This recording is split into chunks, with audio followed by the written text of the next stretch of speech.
आज शिरपूर फर्स्ट आयोजित या जनसंघर्ष यात्रेचा समारोप झाला। गेल्या 23 मे पासून ते 28 मे पर्यंत ही जनसंघर्ष यात्रा तालुक्यातील 21 प्रमुख गावांमध्ये गेली आणि शहरात आज तिचा समारोप झाला। खरं तर या जनसंघर्ष यात्रेच्या माध्यमातून प्रत्येक गावामध्ये जात असताना लाडक्या बहीण योजनेच्या, श्रावणबाळ योजनेच्या, वयोवृद्धांच्या अनेक समस्या आम्ही जाणून घेतल्या। त्याच पद्धतीनं शेतकऱ्यांच्या समस्या, शेतरस्त्याच्या समस्या, गावामधील राशनच्या समस्या, अनेक गावांमध्ये आजही वस्तीमध्ये, आदिवासी भिल वस्तीमध्ये आजही जायला रस्ता नाही, तिथं लाईटची समस्या आहे, पाण्याची समस्या आहे, असे अनेक समस्या या गावागावात जात असताना आम्ही लक्षात घेतल्या। खरं तर आपल्याला माहिती आहे, मागच्या गेल्या 3 वर्षांपासून या शिरपूर फर्स्ट चळवळीच्या माध्यमातून आम्ही वारंवार या जनमानसाच्या आणि जनसामान्यांच्या प्रश्नांना घेऊन शासन दरबारी तुमच्या भूमिका आणि तुमच्या व्यथा मांडत आहोत, तुमचा आवाज बनून लढत आहोत। जेव्हा अतिवृष्टीचा GR जाहीर झाला, शिरपूर तालुक्याला त्या अतिवृष्टीमधून डावलले गेले, तेव्हा हा तालुका अतिवृष्टीमध्ये समावेश करावा यासाठी सातत्यानं निवेदनं आणि आंदोलनं केले आणि 28 ऑक्टोबरला शेतकरी एल्गार मोर्चा काढला।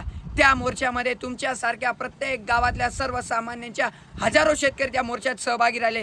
त्यानंतर मंत्रालयापर्यंत आम्ही गेलो, तिथपर्यंत पाठपुरावा केला, मुख्यमंत्र्यांच्या कार्यालयाबाहेर सडलेला पीक, सडलेला कापूस, मका ठेवला आणि सांगितलं की जर का मुख्यमंत्र्याला माझा तालुका घ्यायला वेळ नाही तर कार्यालयात बसून त्यांनी अतिवृष्टीचा समावेश करावा आणि आमचे पंचनामे करावे। तेव्हा जाऊन या तालुक्यातल्या 2800 शेतकऱ्यांच्या खात्यावरती 13,600 रुपये जमा झाले। खरं तर माझ्याबरोबर उभी राहणारी जी मंडळी आहे, शिरपूरची सहकारी आहेत, त्यांच्यामधून एकाचाही सातबारा नव्हता, सगळे भूमिहीन होते, कोण नोकरदारचा मुलगा आहे, कोण व्यवसाय का मुलगा आहे। या सगळ्या अतिवृष्टीच्या फायद्यामधून एकही रुपयाचा फायदा माझ्याबरोबर लढणाऱ्याला झाला नाही। हे लढणारे फक्त का लढले की या शेतकऱ्याची, या कष्टकऱ्याची भावना आम्हाला कळते। आम्ही सुशिक्षित आहोत, आमच्यामध्ये कोणी वकिलीचं शिक्षण करतंय, माझं स्वतःचं वकिलीचं शिक्षण चालू आहे, कोण पुणे न्यायालयामध्ये प्रॅक्टिस करतंय, कोण मास्टर झालेलं आहे, कोण BC MCA झालेलं आहे, कोण उद्योजक आहे, कोण प्रगतशील शेतकरी आहे। या सगळ्यांना तुमच्या भावना करतात आणि तुमचा मुलगा, तुमचा नातू म्हणून आम्ही ही लढाई लढतो। खरं तुम्हाला या लढणाऱ्यांसोबत उभं राहावं लागेल, कारण की ही लढाई फक्त तुमच्यासाठी, राशनची लढाई तुमच्यासाठी, लाडकी बहीणची लढाई तुमच्यासाठी, वयोवृद्धांचा पेन्शन परावा ही लढाई तुमच्यासाठी। ज्या रस्त्यासाठी वारंवार आंदोलनं करतो, ज्या टोल नाक्यासाठी आम्ही आंदोलनं करतो, अरे तो रस्त्यावर आम्ही कधी आयुष्यात वापरत नाही, त्या टोल नाक्यासाठी आमच्याकडे 4 व्हीलर नाही आणि ज्यांच्याकडे आहे त्यांना तो टोल लागतही नाही, तरी ही लढाई फक्त तुमच्यासाठी लढतो। आणि जर का ही लढाई तुमच्यासाठी लढत असू, आम्ही कुठं कमी पडतो का लढताना?